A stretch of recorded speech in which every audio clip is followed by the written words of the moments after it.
This is how to clean your Keurig at home. This Keurig has not been cleaned for a very long time. There's a lot of hard water buildup, so let's get to it.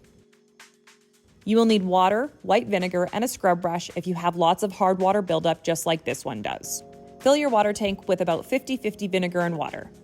As you can see on this coffee machine, the hard water is really bad, so I'm going to start by letting it soak in vinegar for around 30 minutes.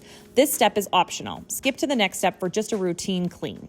Keep in mind that not every single Keurig looks like this. The water tank may be in a different place, but this method works on all types of Keurigs.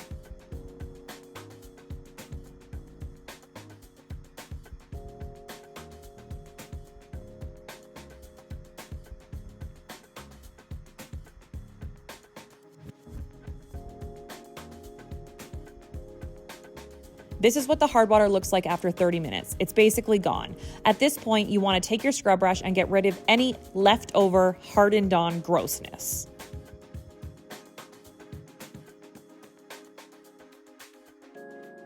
Now that we've dealt with the hard water, here comes the actual cleaning.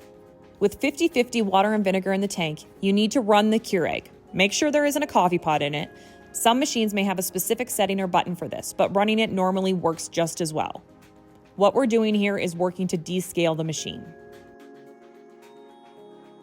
Look how disgusting this water is after running it one time.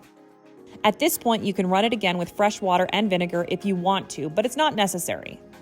It honestly just depends on how bad your hard water buildup is. Finally, you want to run another cycle with just water in it. In all honesty, I usually do this a couple of times so that your cup of coffee doesn't taste like vinegar in the morning. I ended up running water twice until I couldn't smell any vinegar anymore. Now here's our before and after one more time, and here's what it looks like now. Thanks for watching, and don't forget to subscribe so you can learn how to clean everything under the sun.